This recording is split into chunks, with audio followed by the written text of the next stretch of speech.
지난 월요일 전해진 뜻밖의 소식. 래퍼 마이크로다 씨의 부모님이 억대 사기 사건의 피의자라는 의혹이 제기되면서 마이크로다 씨가 논란의 중심에 섰습니다. 충격은 닷새째 가라앉지 않고 있는데요. 논란이 된 여러 쟁점들 연예가 중계에서 집중 취재했습니다.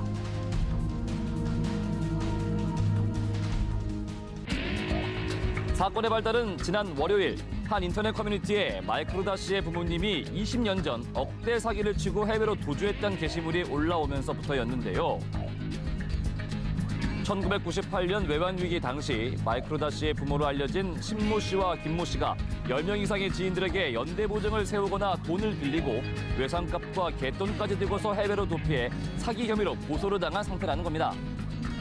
주요 피해 사실은 우선 그 98년도 신문에도 보도가 됐듯이 이 신씨 부부의 야간 도주로 인해 연대보증 책임을 고스란히 이웃 낙농가들이 지게 됐어요. 이것 때문에 이제 제천에 있는 낙농가들이 연쇄 도산을 하게 된 거죠. 그리고 신씨 아내 김씨의 경우에는 개를 여러 개 운영하면서 개원들의 돈을 챙겨서 또 잠적한 혐의로 고소가 됐고요. 이로 인해서 지역 부녀자회가 상당히 고초를 겪었다는 제보가 있었습니다. 이날 마이크로다 씨 측은 해당 내용이 사실이 아니라고 반박, 법적 대응을 불사하겠다며 강경 대응에 나섰는데요. 하지만 다음 날 피해자들이 매체를 통해 진정서 등 관련 서류를 전격 공개하면서 사건은 반전 국면으로 접어들었습니다.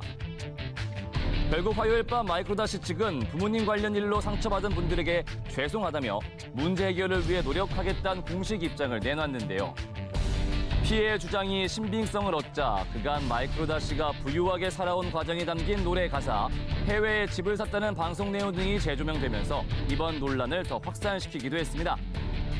연예가 중계팀은 사실 확인을 위해 지난 수요일 사건 발생 장소이자 마이크로다 씨의 고향으로 알려진 충청북도 제천에 직접 찾아가 봤습니다. 계세요. 사기 사건. 네. 그거 좀 들으신 거 있어요? 저는 목장 있을 때 것만 그리고 야간 도주했다는 거, 뭐 소득 팔고. 그럼 지난 7월에 있었던 것 같더라고요. 보니까 얘기 들어보니까. 마이크로다 씨 그 아빠하고 얼굴이 똑같이 생겼는데 그 걔가 그 찍힌 사람들이 텔레비에 나온 걸 보고 그 조만간에 아들하고 비슷하게 생겼다 해갖고 그게 이제 그러는 바람에 지금 터진 거야 그게. 그거 엄청 큰 사건이었었는데 오늘은 알려서 행방 불명인 데서 찾지를 못했어. 찾지를 못해서 돈을 막 한 개도 못 받았어. 지금까지 모르는 사람이 없을 정도로 충격이 컸던 사건. 실제로 피해를 입었다는 한 여성과 직접 통화를 할 수 있었는데요. 여보세요? 네, 선생님 안녕하세요. 네, 어제 전화드렸던 KBS 연예가 중계팀인데요. 그 98년 당시에는 얼마나 어떻게 피해를 보신 거예요? 그때는 뭐 그냥 제가 빌려준 돈하고 갯돈 들어간 거 하고 해서 한 4천, 5천, 뭐 4천 정도 이렇게 됐을 것 같아요. 주고받고 했기 때문에 저는 진짜 믿어지지가 않았어요. 처음에는 아주 그냥 실감이 안 났어요. 믿지를 못하고 오겠지, 연락이 오겠지 하고 조금 그때 며칠 기다렸던 것 같아요. 아주 너무 계시겠죠. 그리고 뉴질랜드 그거 나올 때는 뭐 제가 좀 너무 편했죠. 어떻게 저럴 수가 있을까. 그리고 마이크로다 씨 방송에 나오면서 집자랑 돈자랑 많이 했잖아요. 직접 뉴질랜드 가서 방송도 되고 도시하고 찍을 때 그런 부분은 너무 아니라고 생각합니다. 그거는 몰랐다고 하는 부분도 저는 다 받아들일 수가 없어요. 왜냐하면은 그 아이들 개인 홈피라든가 뭐 페이스북이라든가 이런 데 사진도 올려놓고 거기다 댓글을 우리 아이들 같은 경우도 댓글도 달고 계속 사연을 올리는 사람도 있었고 이 내용을 근데 계속 삭제를 당했고 댓글을 달으면 삭제하고 아예 거기다 차단을 시켜놓더라고. 다시는 글을 못 올리게. 우리 애들은 다 차단이 돼 있어요. 지금 봤을 때는요 진정성이 하나도 없다고 생각해요. 그리고 지금 사태를 파악한 후 뭐 사과할 일이 있으면 사과하고 해결할 일이 있으면 해결하겠다 그렇게 얘기를 하고 있잖아요. 그 부모들이. 지금 사태를 파악한 상태가 아니거든요. 본인들은 너무 잘 알거든요. 자기네들이 한 짓을. 어떤 모습으로 어떤 자세로 나와도 그 20년간의 앙금은 아마 용서를 못할 것 같아요. 그거는. 한편 마이크로다 씨의 부모가 뉴질랜드에서 식당을 운영한 사실이 알려지면서 현지 교민들의 반응도 뜨거웠습니다. 예, 저희 그 커뮤니티 사이트에도 막 그 글이 올라오고 있더라고요. 내용은 그분한테 그 충청도에 어디 살 때 당했다 사람들이 막 그런 걸 글로 시작을 하는 글이어서 지금 굉장히 지금 커뮤니티 사이트에서는 되게 시끄러운 사건인 거는 맞습니다. 그의 부모 역시 한 매체를 통해 수일 내로 귀국해서 사건을 해결하겠다는 입장을 밝혔는데요. 예. 예.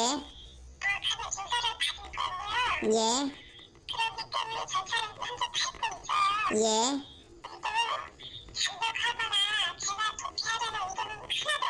예.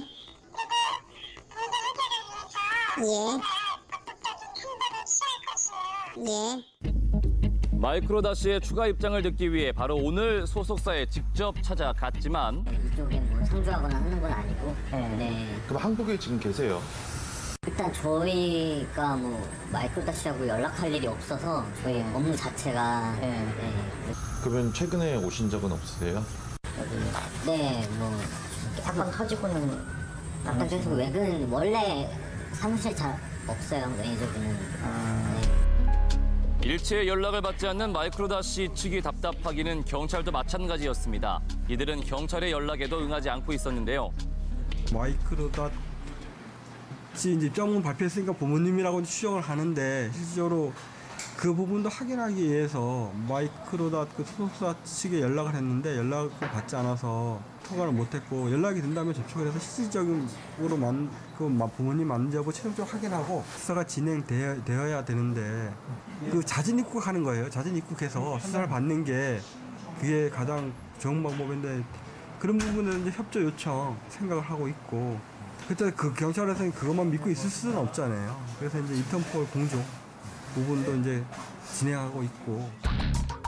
경찰이 인터폴에 마이크로다시 부모에 대한 적색 수배를 요청하겠다고 밝힌 가운데 닷새째 논란이 끊이지 않고 있는 이번 사건, 남아있는 쟁점들을 취재해봤습니다. 첫째, 사기 혐의에 대한 공소시효 문제. 공소시효 부분을 많이 궁금해하시더라고요. 이 98년도 7년도 이때는 사기죄 공소시효 7년이었었어요. 7년이기 또 7년이 지나면은 공소시효 끝나기 때문에 처벌을 못하죠. 근데 형사소송법에 도망할 목적으로 도피 목적으로 해외 출국됐을 때는 공소시효가 진행하다가 해외 출국한 날짜부터 정지돼 버려요. 20년이 지났어도 공소시효가 살아있다? 실제 형사소송법 제253조 3항엔 형사처분을 면하고자 출국한 경우 공소시효가 정지된다고 명시돼 있었습니다. 공소시효는 이제 일정 기간이 지나면 형벌권이 소멸되는 그런 제도입니다.